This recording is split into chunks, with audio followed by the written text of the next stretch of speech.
And really, we're just more or less challenging ourselves to find other things that people don't expect us to find. We're transportation buyers, motorcycles, cars, anything related to that. So now, The stories the public was told about Mike Wolfe have never sat well with Storage Wars fans.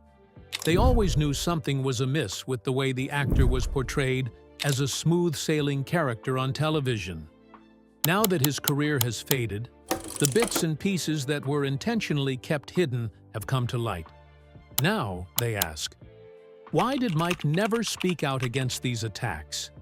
And is it true that he is still breathing? Join us as we uncover the real story of what Mike Wolfe was really like. A brief meeting with death. Regardless of whether an actor's career has smooth sailing or if that was merely propaganda by the media, none of these conversations involving ships concerned real life on land. For example, how could these writings on paper hope to stop a car crash?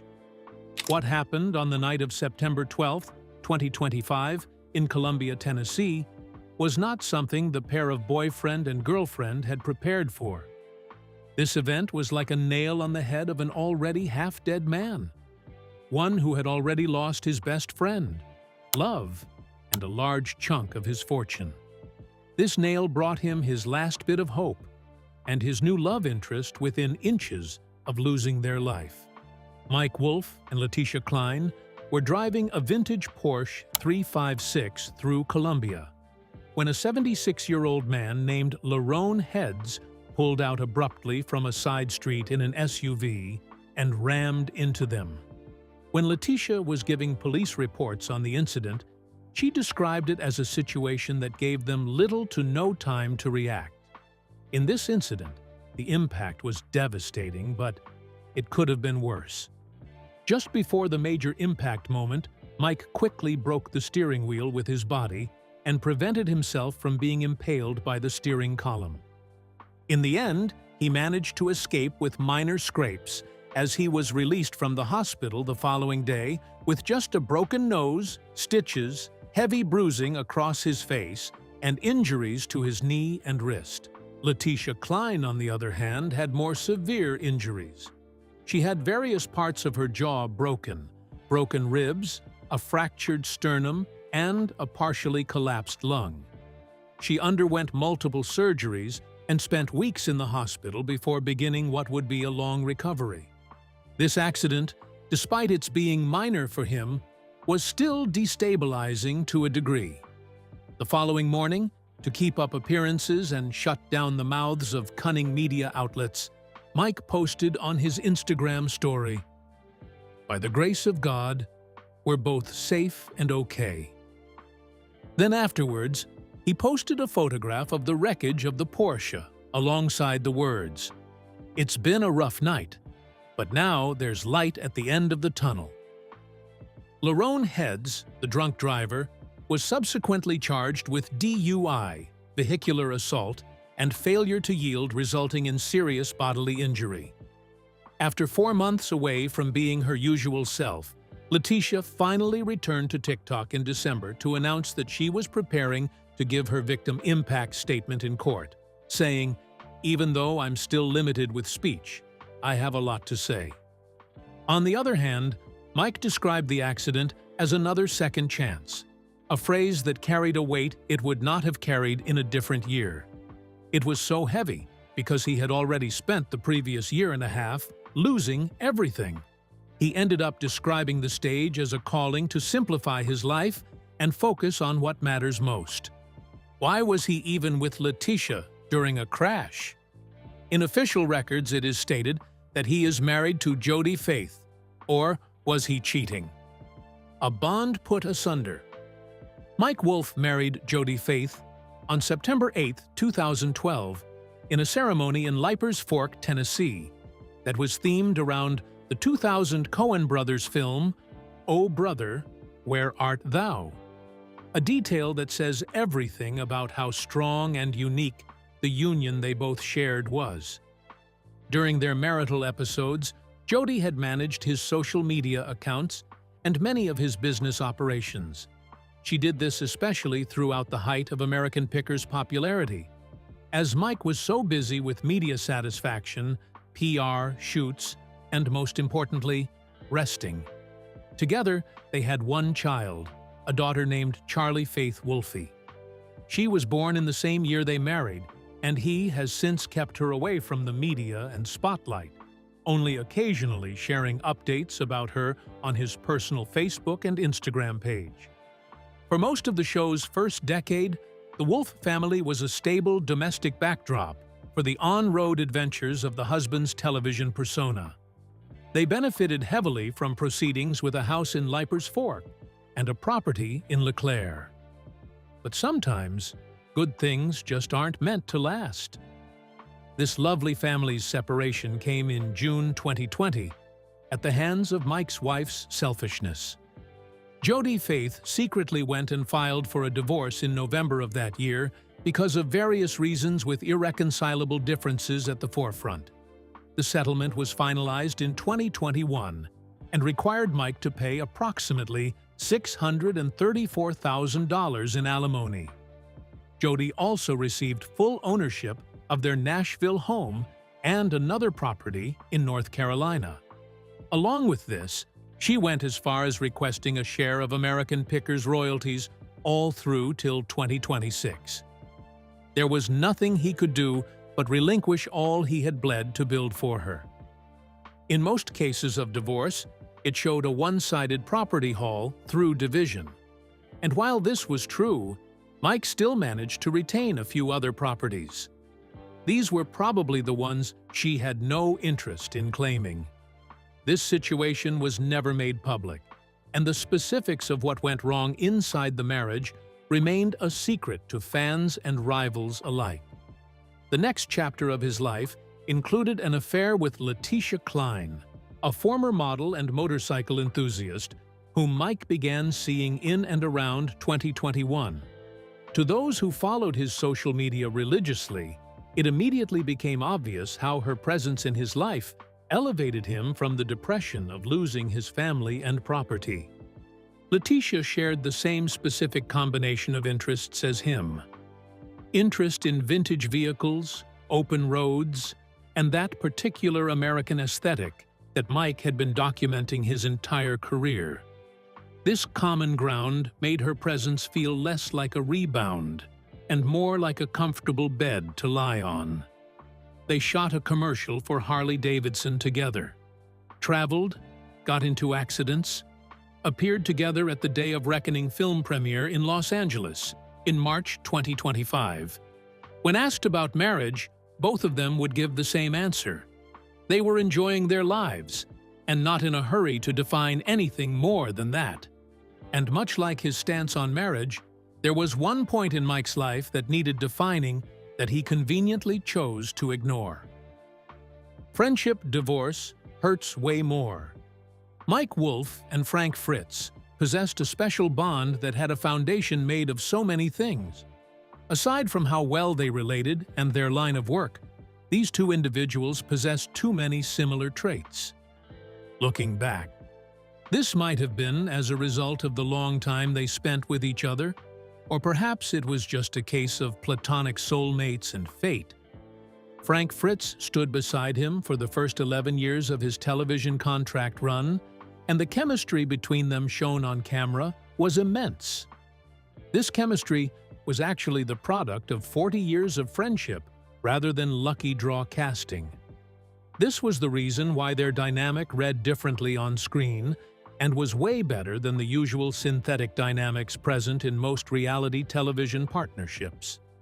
They had been picking scraps together since junior high school, and they knew each other's rhythms, blind spots, and negotiating tendencies. Fans didn't miss out on the natural dynamic between the two, especially during work-related arguments.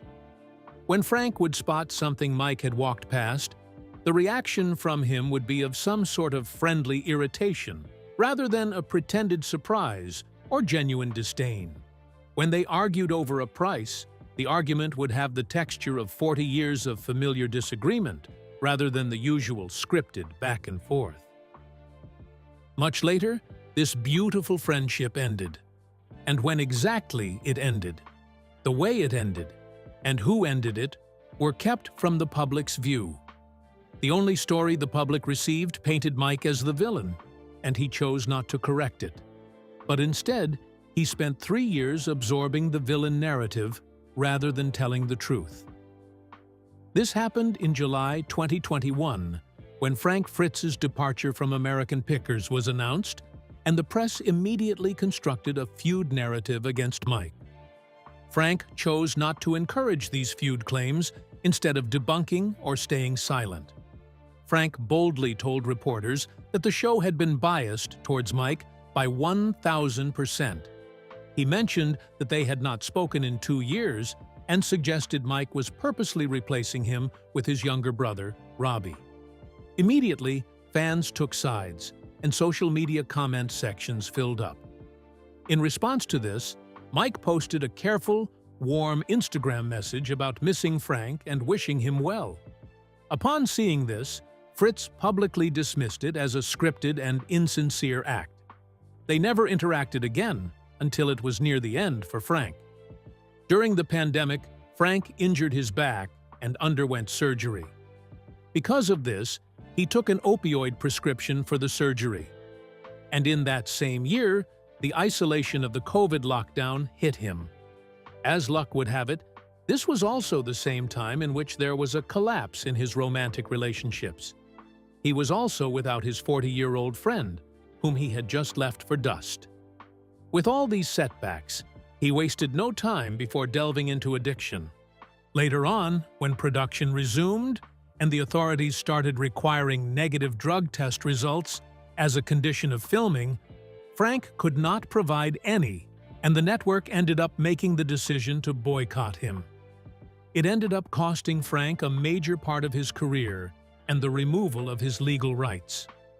Later on, after a few too many battles, he died due to these illnesses. And Mike, through quick reconciliation, ended up closing his friend's eyes himself. The biggest problem with this death was not how it happened. It was because of Frank's importance.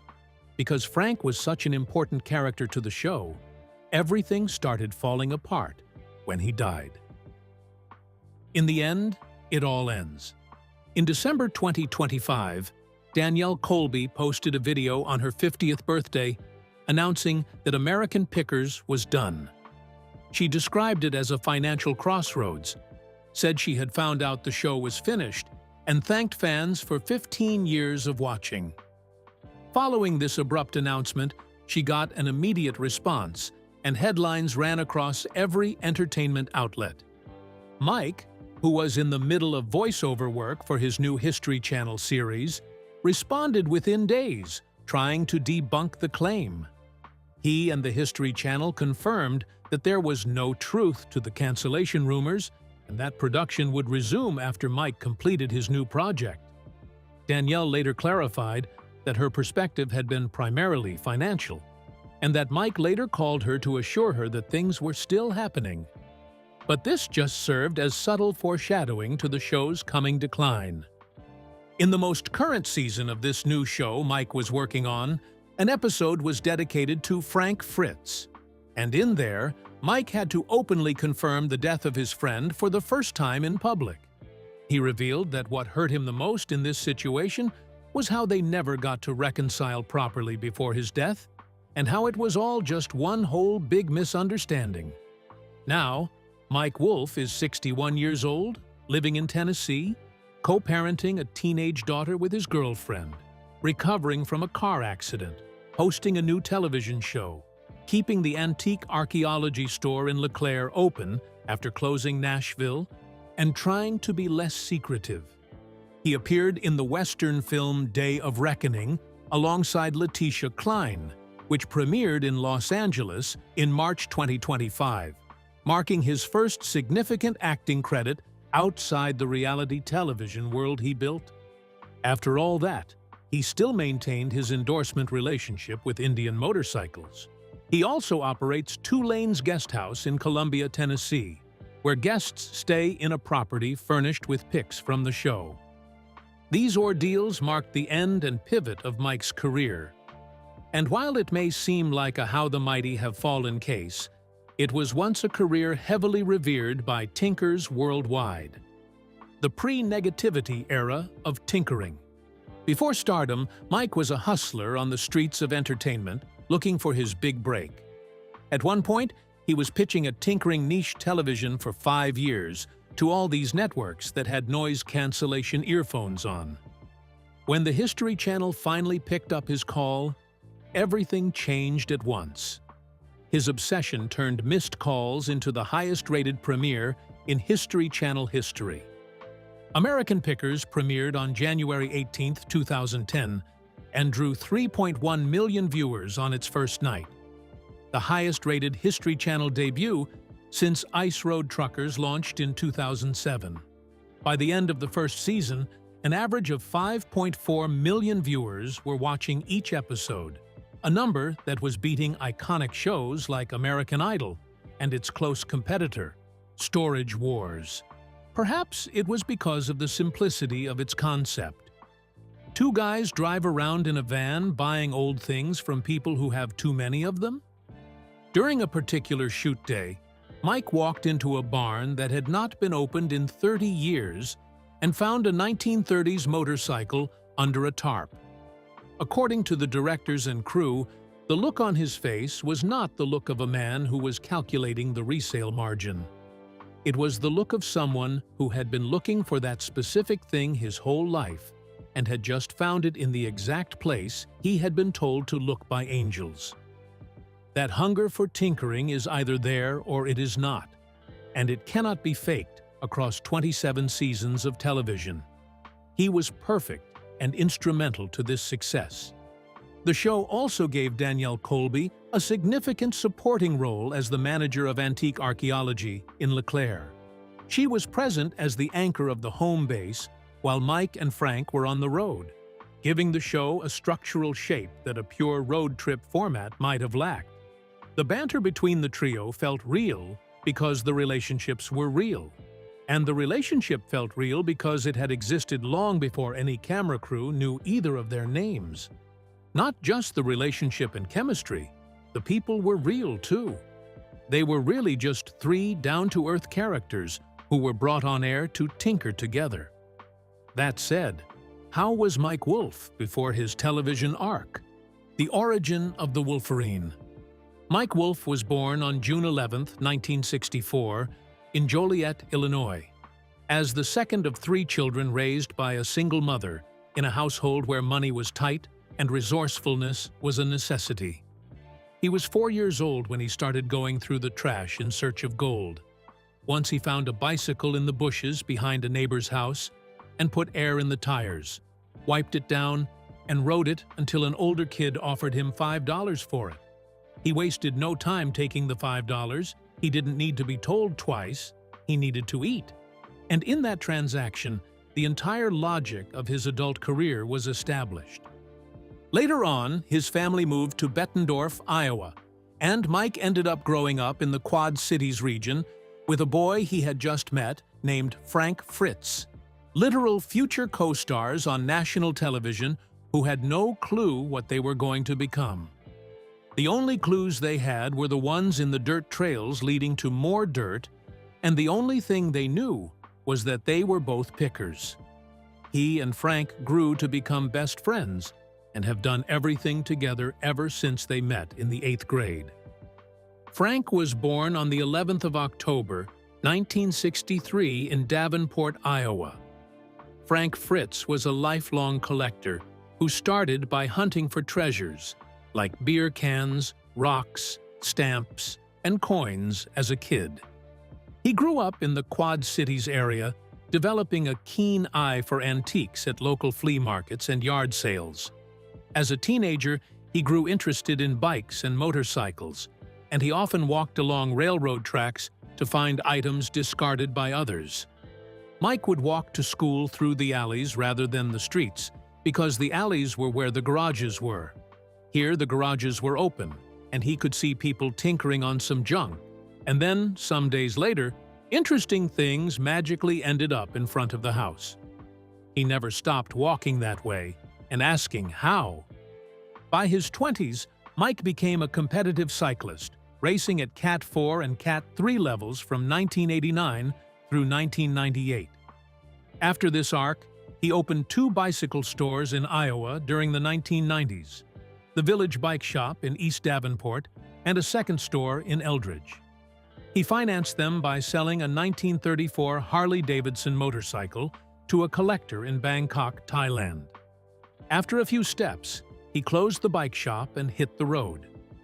For nearly 2 decades, Wolfe drove the back roads of America in a cargo van, logging more than 60,000 miles in search of what he called rusty gold. On this journey, he built the network of contacts and the encyclopedic market knowledge that would eventually become the backbone of one of the History Channel's most successful shows. Then, a bit later in 2000, he opened Antique Archaeology in LeClaire, Iowa, turning a personal empire of accumulated junk into a legitimate retail business that attracted collectors and enthusiasts from across the country. Why did you think Mike Wolfe was really particular about secrecy all these years? And do you think Frank was right to feel that was about his screen time despite their collective success? Share your thoughts with us in the comments section. Remember to like, share, and subscribe for more. Also, click the next video showing on your screen. You will enjoy it.